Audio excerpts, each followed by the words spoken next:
Hey y'all, welcome back to the Flower Hour. I'm Erin Small, Agriculture Agent for Prince Edward County with Virginia Cooperative Extension.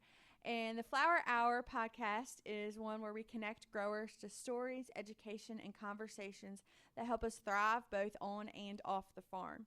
Today we're going to talk about a topic that doesn't always get the attention it deserves until something goes wrong: farm safety. Whether you're growing cut flowers, vegetables, maybe you're raising livestock or specialty crops, most of us are working around equipment, chemicals, extreme weather, long hours, and often our own family members.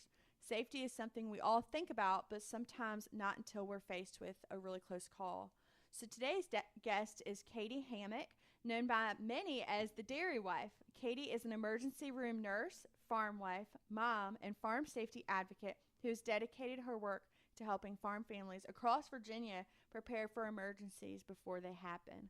So, Katie, thank you for joining us today. Thank you so much for having me. And we are here in this cute little cabin on Katie's farm. It's an old tobacco drying house that has been converted, and it's awesome. So I'm really excited to be here with you.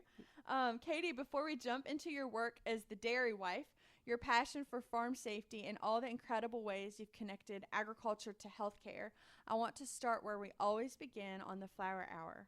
So flowers have a way of marking special moments in our lives, whether or not we realize it. When you think back, do you have a first memory involving flowers? Yeah, I think for me, one of my first memories with flowers is I grew up in Canada, and so every spring my mom and I would go to the flower, the garden, area at the store, and we would pick out impatiens that we wanted to plant. And so we'd pick out whatever colors I wanted, and then we'd go home and we would plant them just in our front garden bed around our house. And so I think that was just something that every year I looked forward to, and is something that now that I'm older, I look back on of thinking how special that time was that I had with my mom doing that. I love that. So, it sounds like you had a personal experience with that with your mama. I think the most powerful work often comes from those personal experiences. So before we dive into safety, can you tell us a little bit about how you found yourself becoming an advocate for farm safety? Yeah, absolutely. So like you mentioned kind of briefly, I am an ER nurse. So I've been a nurse it's been 8 years now, which is wild to think about. And I've spent the majority of that in a level 1 trauma center. And so I've seen a lot of really unfortunate accidents and a lot of accidents that related to agriculture and farming, just kind of in the part of the state that I live. And I am married to a dairy farmer. And so, it started out as just farm accidents were just patients. And then when I married into the agriculture community, these patients that were just people really became people that I knew, or they became people that my husband knew or someone knew within the community. And so it just kind of hit home a little bit closer once I married into this agriculture community. And I remember just feeling like farmers are not as prepared as they should be, and that there was a couple accidents that I just vividly remember being like, I feel like they maybe could have had something else on their farm to just help them give them a better opportunity, or, just help them buy them time until EMS got there kind of thing. And so that's just kind of where it kind of just started as a passion project, and it's kind of like one conversation has led to another, and here we are. Yeah. So it sounds like when it started really hitting close to home, your friends, your neighbors, it kind of sparked that passion for you. Yeah. So can you remember your first farm-related emergency that you encountered that really stayed with you? I don't know that I remember my very first one. There's definitely some emergencies that I vividly kind of remember. And one of them wasn't even that serious of an emergency, but I just remember I had not been married very long, and I had just moved down to the farm, and this patient came in, and I just remember he had a pretty severe injury to his leg, but he smelled like a dairy farm, and we didn't know he was not talking, and he hadn't told us much about him. But I just remember being like, this man is a dairy farmer, and everyone in the room was like, you are crazy. Why do you think like this? And I was like, I promise you, it's a distinct smell. And sure enough, he was a dairy farmer, and I think that has allowed me to sometimes just build relationships with patients, and has allowed me to talk to farmers in a way that, they understand, because they know that, hey, I'm also, am in the farming community and married to a farmer, and I know how you guys talk, and I know how how to just have that relationship that we can build. And so I remember that early on, and people being like, I didn't know you lived on a dairy farm, or why do you know what this smell is, kind of thing. Yeah, you can relate, and people really appreciate that. And I feel like that trust level goes up too when you can sit down and relate to them and talk to them how they're talking, and you know kind of what their experience has been. Yeah, absolutely. Were there moments where your nursing career and your farm life suddenly collided in a way that you weren't expecting? I don't know that there's ever been like any distinct moment that I was like, oh my gosh, I was not prepared for this. But I think anytime someone comes in that I know. So there's been, times that someone's come in, and even if I don't know them, my phone's blown up because it's been, an accident that's happened in our county and people know that I'm working, or an accident that, is like made like Facebook before the patient got to the hospital and stuff like that. And so I think sometimes those moments are really hard because obviously as a nurse, I can't say anything and I can't, tell people what's happening. But there's been a couple times that I know something bad's coming in, but I don't know what it is. And I know that it's someone that I know or someone that was in our community, but I have no idea if they're alive. I have no idea if they are like really injured or if they're alert and talking. And so I think sometimes it's just been humbling to remember like how fast things can change. And I think just like we said at the beginning, when it hits home and it's someone that you know or someone that your family cares for, or that even just someone that a friend of a friend knows, it just reminds you how small the agriculture community really is. Yeah, I'm sure it is really hard for you when the person coming in is someone that's so tied to your community. Do you ever have to detach yourself from those cases just for your own mental health? There has been a couple times in my career that I've done that. Most of the time I'm able, I feel like, to kind of I've unfortunately seen enough, and I think I've been a nurse long enough that I'm for the most part able to kind of leave work at work, and work is work. But there's definitely been a couple times that I've checked on them, or and I think that just as a healthcare professional, you have to stand up for yourself in that sense of like, thankfully no one has ever been like my direct family or something like that. But I know in the event of that, like I would have to step back and be like, hey, I can't do this kind of thing. But I think I've been able to, for the most part, just kind of compartmentalize into different areas, whether that be work or farm or, a mixture of the both together, just to kind of, like you said, for your mental health, having to kind of keep work at work and stuff like that. That's understandable. So many of the flower farmers that we work with here in Virginia operate small farms, and they're often out there working alone. They may not think of themselves as having the same kind of risks as a larger scale operation, but flower farmers are still out there with tractors and tillers and fencing and hand tools, and they're out there in the heat. There's still a lot of accidents that could happen. What are some hazards you see that might apply just as much to a flower farm as a larger scale traditional farm? Yeah, I think like you just said, I think it doesn't matter the scale of your farm. I think that I always say accidents are called accidents because that's just what they are, right? Nobody ever expects them to happen, and they happen so fast. And it doesn't matter if it's something that you've done a million times. Maybe it's tilling your garden. Maybe you don't even use a tractor and you do everything by hand, and you are a very small scale operation. But there's still risk. Like you said, you're still in the heat. You're still probably using sharp tools. There's still tools around you that you could fall onto. There's still, something as simple as falling and breaking an arm or breaking a leg or something like that. And so I think that it doesn't necessarily matter the scale of your farm. Just in general, I think it's reminding us that accidents can happen and things change very quickly. And even just like riding on the side-by-side. I know there was a farm accident, in our state not too long ago that was a side-by-side related. And so that necessarily doesn't matter what commodity you're a part of. If something as simple as a side-by-side that you probably ride on 4 or 5 times a day. And so I think it's just kind of remembering that it can happen to anybody at any time. Yeah. Are there common accidents that you would say are entirely preventable? I mean, I sometimes struggle with saying that everything is preventable because I think that it doesn't matter how many times you do something. I think that all it takes is like a split second for you to like lose focus or, you know, just like miss a step or something like that. So I do think that what I try to focus on is the preparedness level of it, or the preparedness side of it. So how can we prepare our farms and ourselves so that when those accidents happen, we can be better prepared? Now, do I think that there are rules and, you know, guidelines that farmers can put in place? Absolutely, to try to decrease and mitigate our risks for accidents, 100%. But I think that that's such a hard thing because everybody feels so differently about what their rules should be.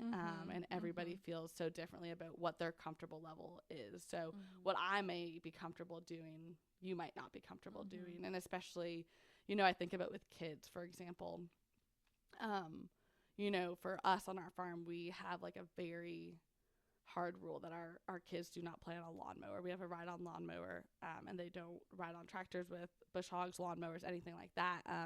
And that's because I've seen that go so bad multiple times in my career, and I've seen kids just get completely run over by bush hogs. And so, you know, that for us is a zero tolerance. But then I see parents that they're comfortable with that. And so again, like, what is that level of comfortability look like? And so to me, like, in my personal opinion, that is something that could potentially be prevented, but that's a decision that I think each person has to make individually of what their level of comfort is. And so where I try to focus on is how do we prepare ourselves for an accident that's happened? Because I think that regardless of what has happened, no one wants someone to get injured, right? No one goes out thinking, oh, today my kid's going to get injured, or today I'm going to get injured. And so I try to come from a place of zero judgment. An accident has happened. Now what do we do? What are our first steps that we need to do before we get to the hospital to give ourselves the best chance of survival? Yeah, so I wanted to talk to you about children on the farm, because a lot of flower farmers, you know, a lot of them that I work with are young moms, and they're out there with their kids, and their kids are running around, and they're trying to help cut flowers and fill up buckets full of water and carry these buckets and all the things and ride on the side by side, go to farmers markets with their parents, and they're really around those production areas. Has your perspective, being a mom and a nurse, really changed how you've handled farm safety? I think I definitely have a unique perspective to that. And I think sometimes I feel like I could either go two ways, and I feel like sometimes I'm a little bit of both. Sometimes I have like seen the worst of the worst, like that 1 in a million accident that I've seen, that I'm like, oh my gosh, I want to just wrap my kid up in bubble wrap because like I know what can go wrong. And then on the other side of it, I'm like, but he's also a kid and he needs to learn and he needs to understand like risks and that kind of thing. And so I think I've had this question asked before, and I think that it is such a hard question to answer because I think it's so unique to every family and so unique to every kid. And I say that because, you know, we actually just had a friend come over that had a kid that's my son's age come to the farm, and he was playing in little things like my son just knows what our rules are on the farm. And, you know, for example, he knows not to touch the keys in any of our equipment because we've talked about that for the last 3 years of his life, that, you know, mom and dad and aunt and uncle and pop and whatever are the people that turn that key on. And this little boy came over, you know, and the first thing he wanted to do was turn on the key, and it was fine. Like, he wasn't turning it on. But again, it's just like our sons learned that that's a rule here at our, you know, that he has to follow. And so again, I think it's just so individualized to each family. And I think, you know, you can have one 10-year-old boy that is like ready to like operate a farm, and then you have another 10-year-old boy that's like still eating dirt that probably should not be given any responsibility. So I think it's such a hard line to manage. And I think one of the other things too is like, I know I've talked about with other friends is like being a parent on a farm, regardless of what kind of commodity is different than being a parent to a not farm kid. And I say that because I think sometimes like my kids have to know when we're on the farm that if I say no, like especially if I say no sternly, it's not coming from a place of like trying to be mean, but it's coming from a place of, hey, there's a tractor that I just saw come out and I need you to stop right now and then. And so I think, again, just like parenting a way that works for you and your children, but also coming up with rules that work for everybody and making sure that everyone knows those same rules. So I know, like I said, for us, like my father-in-law and mother-in-law and everyone on the farm kind of knows what are our main rules, and we've communicated that. So that way when my son goes and asks, you know, his grandpa to ride on the lawnmower, he knows that that's also a rule that we don't do. And so how can you communicate that with everyone so that whatever rules they are, and again, that's really up to each family to decide, but everyone knows what those rules are, so they're being followed. And that's great. You've proactively had those conversations too. I'm sure it can be a challenge too when you're speaking to a different generation too, that maybe wasn't even raised with some of the equipment we're using today, and educating them on the safety of that equipment. Well, you know, my husband brought up a good thing. I think actually maybe my mother-in-law brought it up initially, but she was saying, you know, when she was raising kids 30 years ago, the tractors that they were playing on and learning to drive were so much smaller than the equipment that our kids are learning to ride and drive on. It doesn't matter whether that's a small tractor or a big tractor. They're so much more advanced. They're more dangerous. And so again, it's just like you said, generational differences of like my husband learned how to drive a tractor that was much harder to get injured on in some aspects, whereas my kid can drive a tractor that is like 3 times the size, doing the same thing, that has a million buttons, that can do a million things, that is much easier for him to just take off on, you know, to some extent, depending on the tractor. So, and one thing that I feel like often gets overlooked is the emotional impact of emergencies on the farm. As a nurse, you've seen the immediate aftermath. As a farm wife, you've lived the reality of how these incidents can affect entire families. What do you wish more people understood about the emotional side of farm life when there are accidents? Yeah, I think sometimes the hardest part of an accident isn't actually the accident itself. I think sometimes the hardest part of a serious accident is the 1 month later, the 6 weeks later, the 2 months later, when you're trying to learn your new normal. And I think that I have had the opportunity to talk to a lot of farmers that have had serious accidents, and it is jaw-dropping to hear their transformation stories and how they learn to farm in their new normal. But that couple months, that 6 months to a year of learning that new normal is really, really hard emotionally. And I think I've listened, you know, to interviews of other people that have said that, you know, that being in the hospital time is hard, but it's coming home and realizing that like I can't do what I've always done the same way because I am not capable of doing it that way. I think too, you know, one of my close friends recently jumped out of a tractor. You know, he's 28 years old. He landed wrong on his knee and tore 80% of his meniscus. And now, you know, it's hay season and it's his right leg and he can't use his foot to operate the tractor, you know, like, so it's just the patience in that recovery time even, and, you know, realizing that your patience will pay off, because if you re-injure something, you know, it can make something even worse. But I also think in every story that I've heard like that, one of the coolest things to see is just how, like, I've always known the agriculture community is special, and I'm sure you feel the same way. But every time I hear some of those stories, some of my favorite parts is just hearing about how the farmers in those local communities came together to help that person, you know.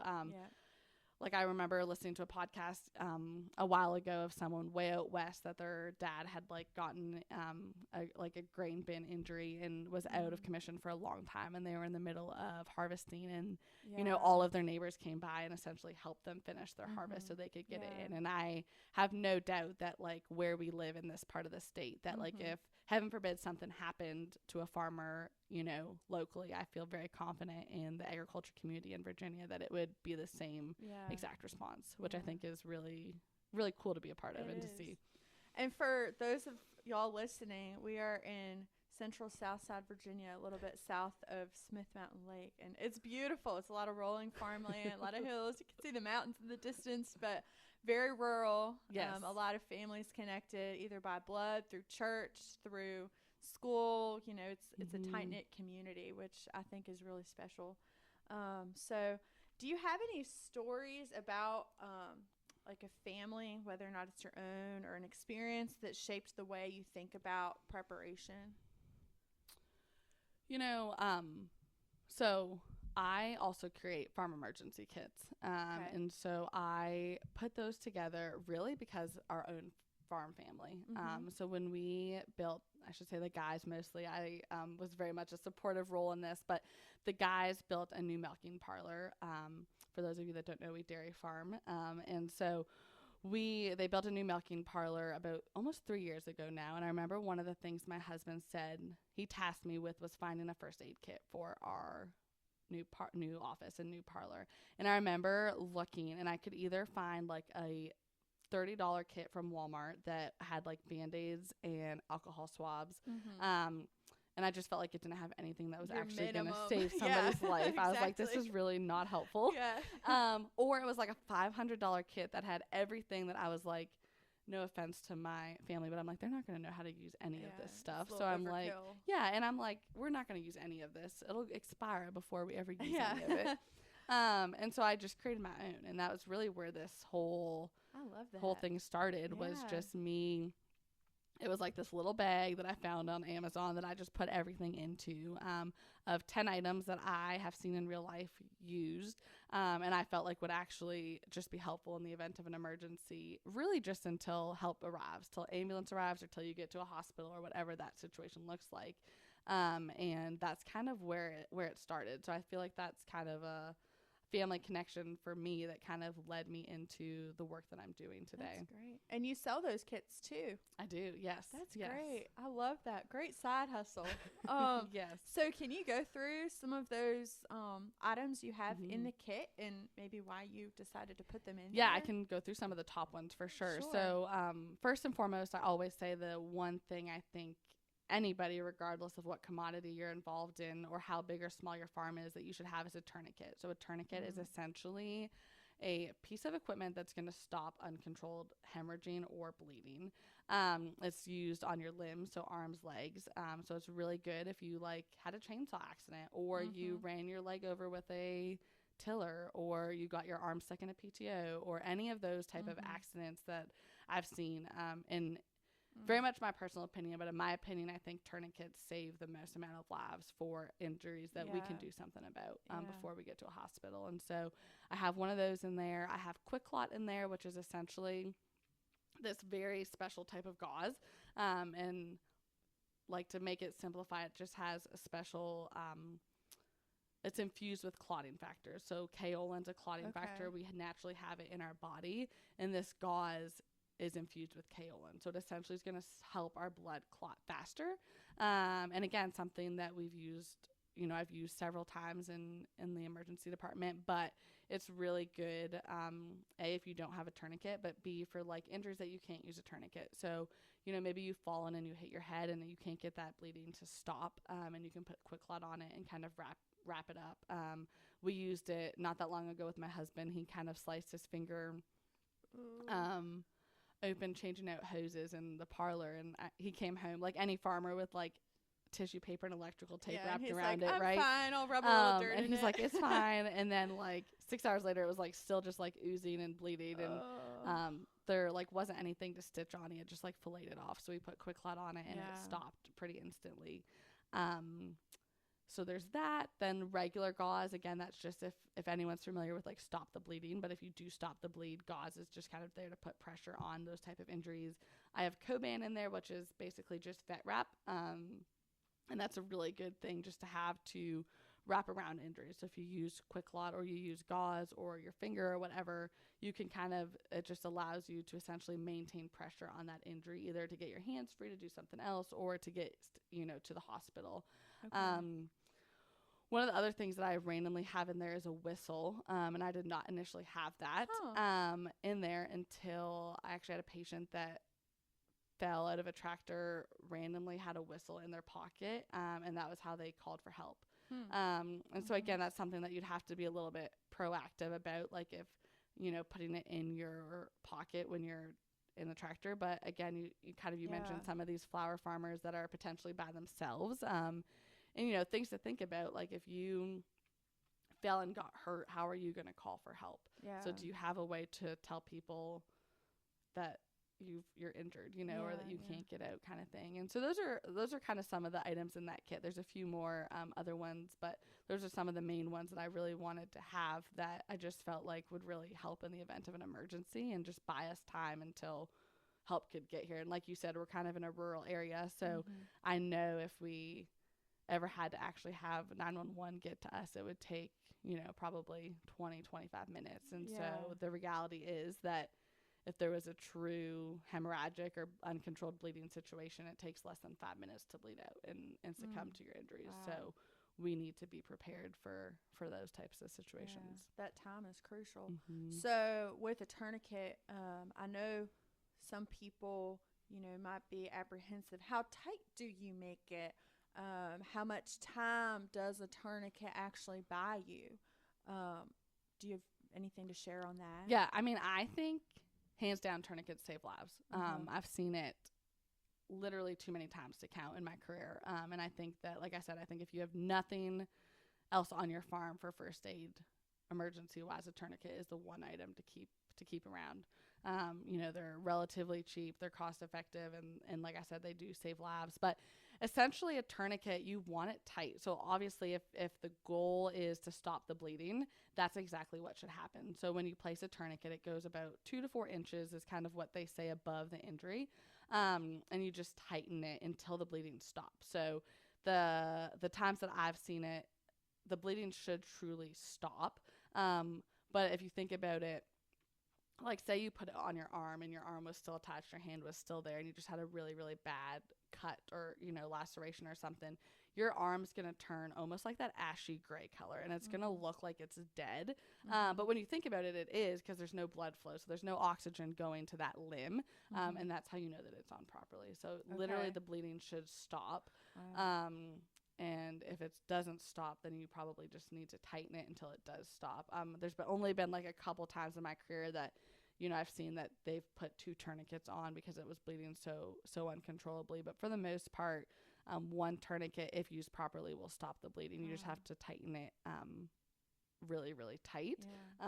But that's the goal of it, right? So and if I'm on the farm and I don't have a tourniquet, could I use my belt? What are some other makeshift tourniquets you'd recommend? I've seen some creative things over the years. So a belt's a good one.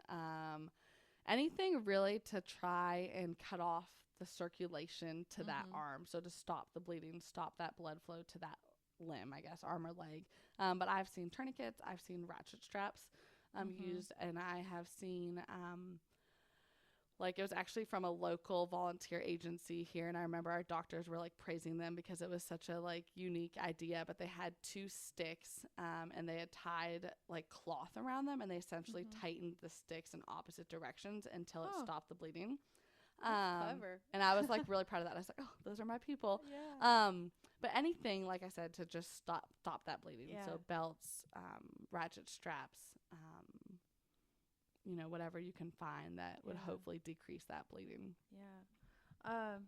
So if you walked onto a flower farm tomorrow, what would the first things you'd see that you would want in place for a farm safety standpoint?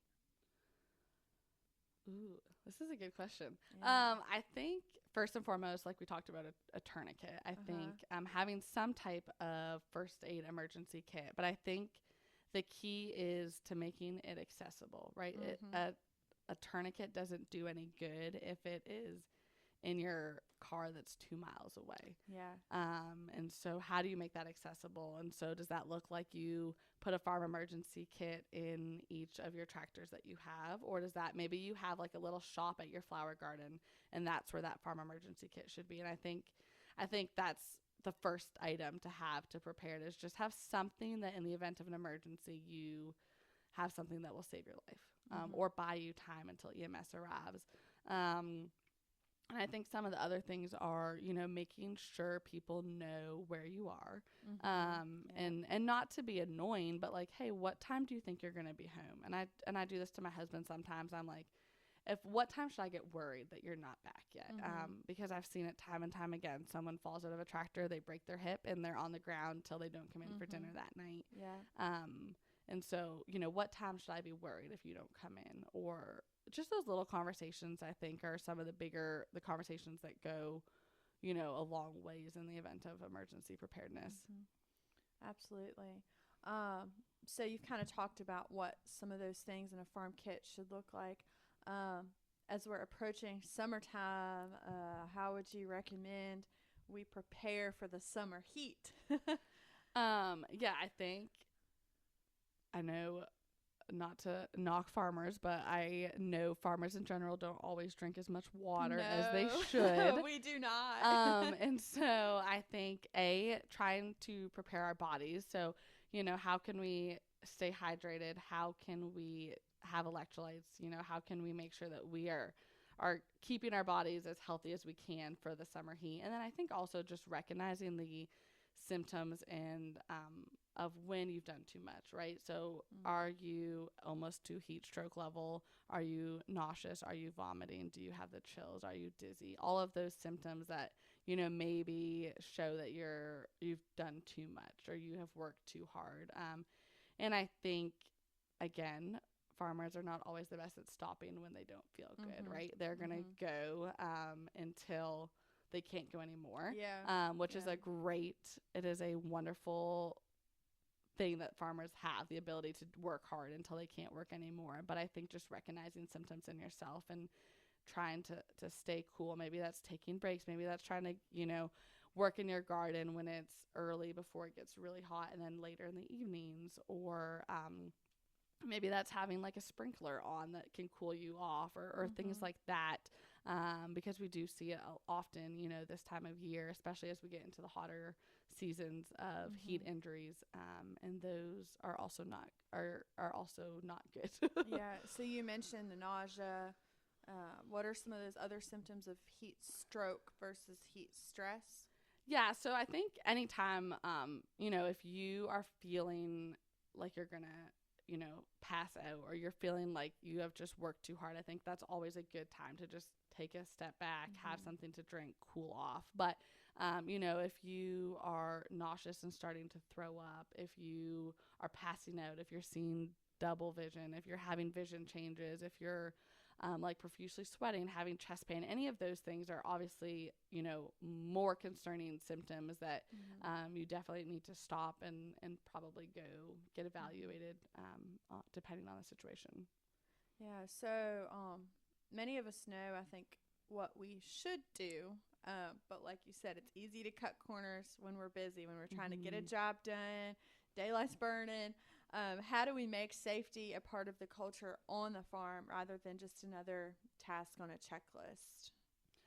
Yeah, I think that is something that really comes with time, that comes over time. I think, one decision at a time is kind of how we change the culture. And I think the first step is bringing awareness to farmers and people in agriculture and reminding them that, hey, these accidents really do happen. And I think that that's something that I'm reminded of each time I talk or do a workshop is, hey, 500 people in the United States die every year in the agriculture community related to farm accidents and injuries. That's a lot of people in this small agriculture community.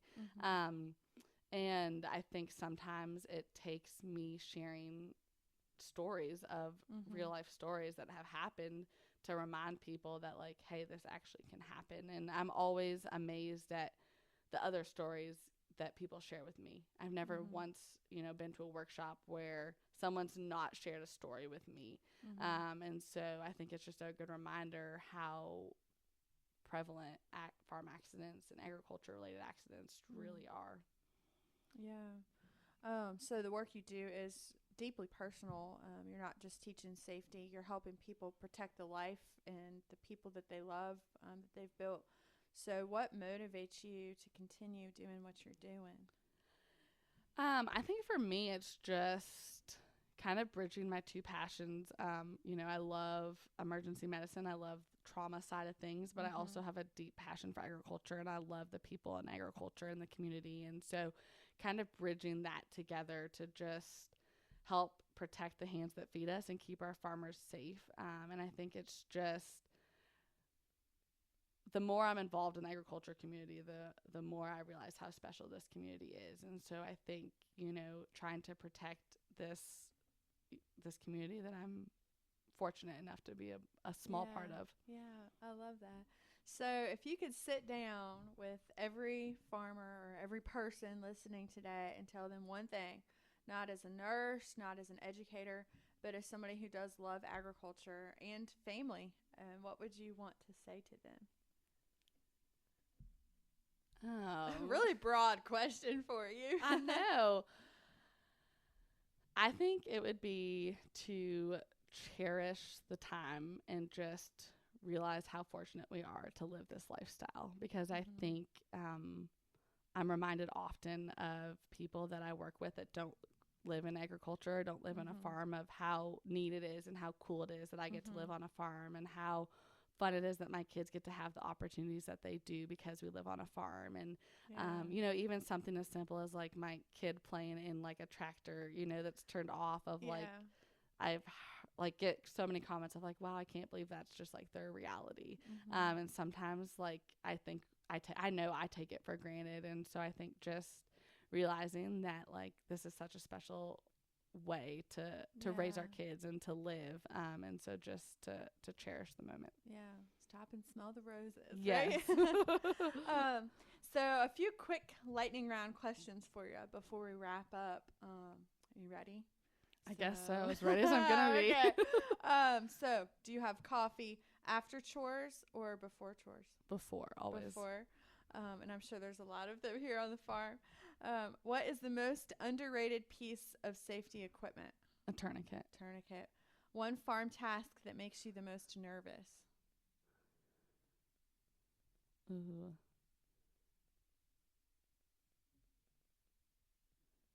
People being up high on like if they're working on the roof, or just like changing fans, or just being up high on a piece of equipment. Why is that? I don't know, because it makes me nervous if they fall off. Yeah. One thing every farmer should check today. Oh. What should they check on? Check on their wives. Check on their wives. I love it. Check on their families. Check on their families. What is the most valuable lesson farming has taught you? Hard work.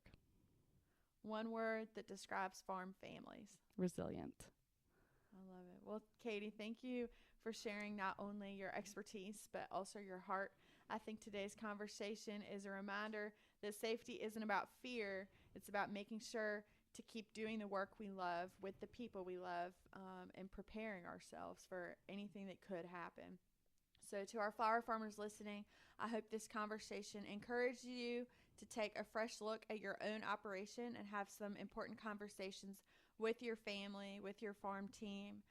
If you enjoyed this episode, please be sure to give us a like, a follow, and stay tuned for the next episode of the Flower Hour.